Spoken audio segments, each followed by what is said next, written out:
নমস্কাৰ বন্ধুসকল, স্বাগতম জনাইছোঁ আমাৰ চেনেল অনলাইন সহায়লৈ। আজি মই আপোনালোকক দেখুৱাম যে পিৰিয়ডিক এছেছমেণ্ট টেষ্টত অৰ্থাৎ পেট টেষ্টত ছাত্ৰ ছাত্ৰীসকলে যি পৰীক্ষা দিব পেট টেষ্টৰ, সেই পৰীক্ষাৰ মূল্যায়নখিনি আপোনালোকে কেনেকৈ চেটবোৰ্ডত আপলোড কৰি থ'ব আৰু আপোনালোকে ৰেজিষ্ট্ৰেশ্যন কেনেকৈ কৰিব চেটবোৰ্ডত, এই সকলোখিনি তথ্য আপোনালোকক আজিৰ এই ভিডিঅ'টোৰ জৰিয়তে মই আগবঢ়াম।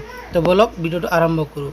পোনপ্ৰথমতে আপোনালোকে কি কৰিব লাগিব, ছুইফটচেট নামৰ এটা এপ আপোনালোকে প্লে ষ্ট'ৰৰ পৰা ডাউনলোড কৰি ৰাখিব লাগিব। ছুইফটচেট যেতিয়া আপোনালোকে প্লে ষ্ট'ৰৰ পৰা ডাউনলোড কৰিব, ডাউনলোড কৰাৰ পাছত কেনেকুৱা ইণ্টাৰফেচ আহিব আপোনালোকক মই দেখুৱাই আছোঁ। তাৰ আগতে আপোনালোকক কথা এষাৰ কৈ লওঁ যে যিসকলৰ স্কুলত ডিজিটেল ক্লাছৰুম আছে সেইসকলেতো ডিজিটেল ক্লাছৰুমত তেখেতসকলে কুৱেশ্যন পেপাৰখিনি ডিছপ্লেত কৰি ছাত্ৰ ছাত্ৰীক দেখুৱাব পাৰিব, আৰু যিসকলৰ স্কুলত আপোনালোকৰ ডিজিটেল ক্লাছৰুম নাই সেইসকল শিক্ষকসকলে ব্লেকবোৰ্ডত লিখি দিব, ধুনীয়াকৈ ব্লেকবোৰ্ডত ডিছপ্লেত কৰি দিব, কুৱেশ্যনখিনি লিখি দিব, আৰু কুৱেশ্যন পেপাৰখিনি আপোনালোকে ক্লাছৰুম নামৰ এটা এপ আছে, সেই এপটো আপোনালোকে প্লে ষ্ট'ৰৰ পৰা ডাউনলোড কৰি ল'ব পাৰিব।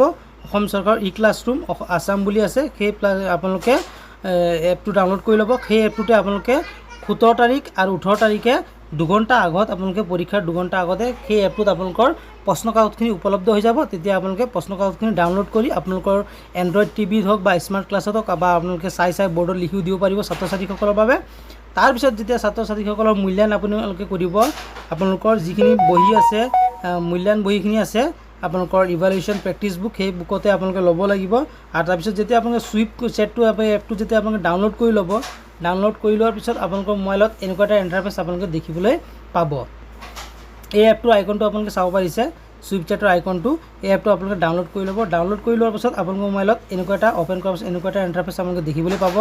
এই ইণ্টাৰফেচটো আপোনালোকৰ অহাৰ পিছত আপোনালোকে ইয়াত চাব পাৰিছে, আপোনালোকে পোনপ্ৰথমতে যিজন শিক্ষক ৰেজিষ্ট্ৰেশ্যন কৰিব সেই শিক্ষকজনৰ ইয়াত মোবাইল নাম্বাৰটো এণ্টাৰ কৰিব লাগিব। মোবাইল নম্বৰটো এণ্টাৰ কৰাৰ পাছত আপোনালোকে কি কৰিব লাগিব, সেই মোবাইল নম্বৰটোতে OTP যাব, OTPটো অটো কেপচাৰ হ'ব। কেপচাৰ হোৱাৰ পাছত আপোনালোকে ইয়াত চাব পাৰিছে কনফাৰ্ম বুলি আছে, কনফাৰ্মটো আপোনালোকে ক্লিক কৰি দিব। কনফাৰ্মটো ক্লিক কৰাৰ পাছত আপোনালোকে ৰেজিষ্ট্ৰেশ্যনটো ইয়াত ইমানতে শেষ হৈ যাব। ৰেজিষ্ট্ৰেশ্যনটো আপোনালোকৰ কমপ্লিট হৈ গ'ল। ৰেজিষ্ট্ৰেশ্যনটো আপোনালোকৰ কমপ্লিট হোৱাৰ পিছত আপোনালোকে কি কৰিব লাগিব, আপোনালোকে ওপৰতে চাব পাৰিছে এটা অপশ্যন আছে, আপোনালোকৰ QR কোডৰ অপশ্যন এটা আছে, ইয়াত আপোনালোকে চাব পাৰিছে এয়া QR কোডৰ অপশ্যন এটা আছে। এই QR কোডত আপোনালোকে অপশ্যনটোত অৰ্থাৎ QR কোড স্কেনাৰটোত আপোনালোকে ক্লিক কৰাৰ লগে লগে আপোনালোকে তাত স্কেনাৰটো দি আপোনালোকে এটা QR কোড স্কেন কৰিব লাগিব। সেই QR কোডটো আপোনালোকে আপোনালোকৰ ব্লকৰ পৰা নতুবা আপোনালোকৰ ডিষ্ট্ৰিক্ট লেভেলৰ পৰা আপোনালোকক প্ৰভাইড কৰিব। পৰীক্ষাৰ আপোনালোকক হৈ যোৱাৰ পিছত প্ৰভাইড কৰিব, পৰীক্ষাৰ আগতো আপোনালোকক প্ৰভাইড কৰিব পাৰে আপোনালোকৰ ব্লকৰ পৰা বা আপোনালোকৰ ডিষ্ট্ৰিক্টৰ পৰা। তাৰপিছত আপোনালোকে যেতিয়া এই কেপচা কোডটো আপোনালোকে স্কেন কৰিব, স্কেন কৰাৰ পাছত আপোনালোকৰ মোবাইলত এনেকুৱা এটা ইণ্টাৰফেচ আপোনালোকে আহি যাব, লেটছ গো বুলি লিখে। আপোনালোকে যেতিয়া লেটছ গোত ক্লিক কৰিব, ক্লিক কৰাৰ পাছত আপোনালোকৰ মোবাইলত এনেকুৱা এটা ইণ্টাৰফেচ আপোনালোকে দেখিবলৈ পাব। এই ইণ্টাৰফেচটো অহাৰ পিছত আপোনালোকে চাব পাৰিছে ইয়াতে আপোনালোকে হাই বুলি এটা মেছেজ দিব লাগিব। হাই বুলি মেছেজ দিয়াৰ লগে লগে আপোনালোকৰ মোবাইলত এনেকৈ এটা ইণ্টাৰফেচ আহিব। তেতিয়া আপোনালোকে লেংগুৱেজটো আপোনালোকে চিলেক্ট কৰিব লাগিব। আপোনালোকে চিলেক্ট লেংগুৱেজত গৈ পেলাই ইংলিছটো চুজ কৰি ল'ব। তাৰপিছত আপোনালোকে আপোনালোকৰ স্কুলৰ ডাইচ কোডটো আপোনালোকে আপলোড কৰিব লাগিব, টাইপ কৰিব লাগিব। টাইপ কৰাৰ পাছত আপোনালোকে য়েছ কাৰেক্ট বুলি কৰিব লাগিব। তাৰপিছত আপোনালোকে কি কৰিব লাগিব, ইয়াতে আপোনালোকে চাব পাৰিছে। তাৰপিছত আপোনালোকৰ টিচাৰ কোড, যিটো কোড নেকি আপোনালোকৰ শিক্ষাকেতু এপটোত আপোনালোকৰ টিচাৰ কোড থাকে, সেই টিচাৰ কোডটো আপোনালোকে ইয়াত আপোনালোকে টাইপ কৰিব লাগিব। টাইপ কৰাৰ পাছত আপোনালোকে য়েছ দিছ ইজ কাৰেক্ট বুলি কৰিব লাগিব। কৰাৰ পাছত আপোনালোকৰ মোবাইলত এনেকুৱা এটা ইণ্টাৰফেচ আপোনালোকে দেখিবলৈ পাব। এই ইণ্টাৰফেচটো আপোনালোকে অহাৰ পিছত আপোনালোকে কি কৰিব, ইয়াত আপোনালোকে চাব পাৰিছে ৰেকৰ্ড ষ্টুডেণ্ট পাৰফৰ্মেঞ্চ। এই ৰেকৰ্ড ষ্টুডেণ্ট পাৰফৰ্মেঞ্চত আপোনালোকে ক্লিক কৰিব লাগিব। ক্লিক কৰাৰ পিছত আপোনালোকৰ মোবাইলত এনেকুৱা এটা ইণ্টাৰফেচ আহিব। তেতিয়া আপোনালোকে ক্লাছটো চিলেক্ট কৰিব লাগিব। ক্লাছটো আপোনালোকে চিলেক্ট কৰাৰ পাছত আপোনালোকে কি কৰিব লাগিব, ইয়াতে আপোনালোকে চাব পাৰিছে সেই ক্লাছৰ কোনটো ছাবজেক্ট আপোনালোকে এছেছমেণ্ট কৰিব, সেই ছাবজেক্টটো আপোনালোকে ইয়াত চুজ কৰিব লাগিব। সেই ছাবজেক্টটো আপোনালোকে যে চুজ কৰিব, চুজ কৰাৰ পাছত আপোনালোকৰ মোবাইলত এনেকুৱা এটা ইণ্টাৰফেচ আপোনালোকে দেখিবলৈ পাব।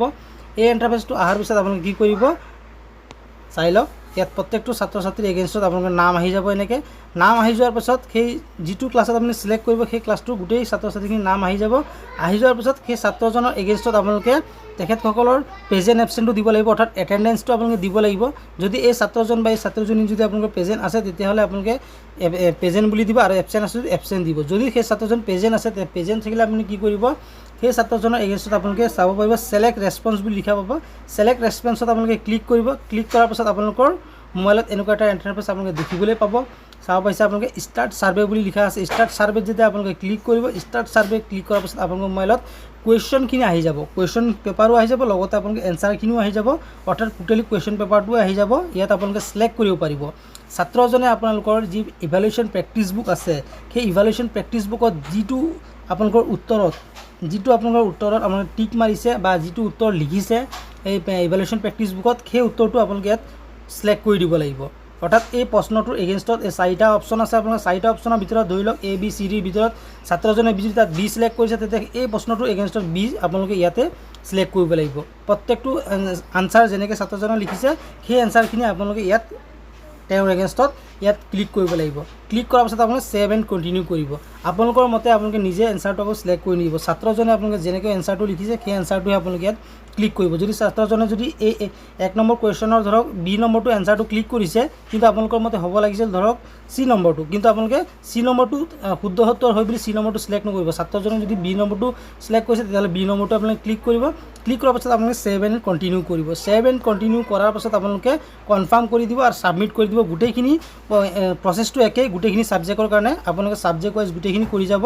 অৰ্থাৎ একেটা ছাবজেক্ট এটা পেপাৰতে গোটেইখিনি ছাবজেক্ট থাকিব। ইয়াতে গোটেইখিনি আপোনালোকে ছাত্ৰজনে যিদৰে বহীত তেখেতসকলৰ উত্তৰ বহীত যেনেকৈ প্ৰশ্নখিনিৰ উত্তৰখিনি দিছে, সেই ছেম উত্তৰখিনি আপোনালোকে টাইপ কৰিব, ছেভ এণ্ড কণ্টিনিউ কৰিব, তাৰপিছত কনফাৰ্ম কৰি দিব। গোটেইখিনি কমপ্লিট হোৱাৰ পাছত কনফাৰ্ম কৰাৰ পাছত আপোনালোকৰ মোবাইলত এনেকুৱা এটা ইণ্টাৰফেচ আপোনালোকে দেখিবলৈ পাব। অহাৰ পিছত আপোনালোকে কি কৰিব, ইয়াত আপোনালোকে হোম মেনুত যাব। হোম মেনুত যোৱাৰ পিছত আপোনালোকৰ ভিউ চামাৰী ষ্টুডেণ্ট পাৰফৰ্মেঞ্চত যাব পাৰিব। অৰ্থাৎ প্ৰত্যেকটো ষ্টুডেণ্টৰ এগেইনষ্টত আপোনালোকে এটা পাৰফৰ্মেঞ্চ ৰেকৰ্ড পাব। আৰু যদি আপোনালোকে নালাগে বোলে মই অভাৰঅল আমাৰ স্কুলৰ পাৰফৰ্মেঞ্চটো চাম, ইয়াত আপোনালোকে চাব পাৰিব যে আপোনালোকৰ অভাৰঅল পাৰফৰ্মেঞ্চটো স্কুলৰ কিমানখিনি আছে। তাৰপিছত আপোনালোকে ছেলেক্ট এছেছমেণ্ট কৰিও আপোনালোকে ডাইৰেক্ট চাব পাৰিব যে প্ৰত্যেকটো ছাবজেক্টৰ এগেইনষ্টত কিমানখিনি আপোনালোকৰ পাৰফৰ্মেঞ্চ হৈছে, সেইখিনিও আপোনালোকে চাব পাৰিব। নহ'লে আপোনালোকে ছাত্ৰৰ এগেইনষ্টতো চাব পাৰিব, নহ'লে গোটেইখিনি স্কুলৰ অভাৰঅল পাৰফৰ্মেঞ্চৰ ওপৰতো আপোনালোকে ইয়াত পাৰফৰ্মেঞ্চখিনি চাব পাৰিব। গতিকে এইখিনি আছিলে এই ভিডিঅ'টোৰ জৰিয়তে আপোনালোকক ক'বলগীয়া আজিৰ। আৰু লগতে এই তথ্যখিনিক আপোনালোকে কাৰোবাক শ্বেয়াৰ কৰিব পাৰিব। ইয়াত শ্বেয়াৰ অপশ্যন এটা আছে, আপোনালোকে চাব পাৰিছে। ধৰক কাৰোবাক আপোনালোকৰ এই বস্তু হেৰিটো শ্বেয়াৰ কৰিবলগীয়া হ'ল, আপোনালোকে হোৱাটছএপৰ জৰিয়তে আপোনালোকে শ্বেয়াৰো কৰিব পাৰিব। তাৰপিছত আপোনালোকে চাব পাৰিছে আপোনালোকৰ ভিউ চামাৰীটো অভাৰঅল পাৰফৰ্মেঞ্চটো আপোনালোকে শ্বেয়াৰ কৰিব পাৰিব। তাৰপিছত আপোনালোকক পাৰিছে ইয়াত যে আপাৰ প্ৰাইমেৰীসকলৰ যিসকল 6ৰ পৰা 8লৈকে আছে, 16 জুন তাৰিখে পৰীক্ষা পতা হ'ব 9:30 বজাৰ পৰা 11 বজালৈ। আৰু যিসকলৰ আপোনাৰ প্ৰাইমেৰী ছেকশ্যন ক্লাছ 3ৰ পৰা 5লৈকে হ'ব 17 জুনত 9:30 বজাৰ পৰা 11 বজালৈ। আৰু ক্লাছ 3ৰ পৰা 5লৈকে আপোনালোকৰ 40টা কুৱেশ্যন থাকিব। আপোনালোকে জানে প্ৰত্যেকটো ছাবজেক্টৰ এগেইনষ্টত আছামিজ, ইংৰাজী আৰু আমাৰ মেথামেটিক্স, EVS। আৰু ক্লাছ 6ৰ পৰা 8লৈকে আপোনালোকে 50টা কুৱেশ্যন থাকিব, Assamese, English, science, social science, mathematics. আৰু গোটেই এক্সামটোৰ কাৰণে আপোনালোকৰ 90 মিনিটছ সময় দিয়া হৈছে। আৰু যদি আপোনালোকৰ কিবা ইয়াত থাকি গ'ল বা কিবা আপোনালোকক সুধিবলগীয়া আছে, তেতিয়াহ'লে আপোনালোকে কমেণ্ট বক্সত মোক জনাব, মই নিশ্চয় সহায় কৰিবলৈ চেষ্টা কৰিম।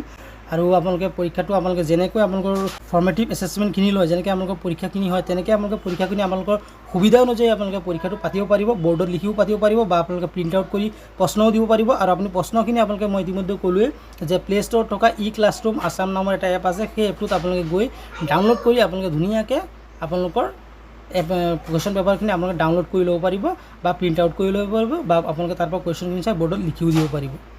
যদি কিবা আপোনালোকৰ থাকি গ'ল, আপোনালোকে কমেণ্ট লিখি জনাব, মই কমেণ্টত নিশ্চয় আপোনালোকক উত্তৰ দি পেলাই সহায় কৰিবলৈ চেষ্টা কৰিম। গতিকে আজি ভিডিঅ'টো ইমানেই আছিলে। পুনৰ লগ পাম এটা নতুন ভিডিঅ' লৈ। জয় অসম, বন্দে মাতৰম।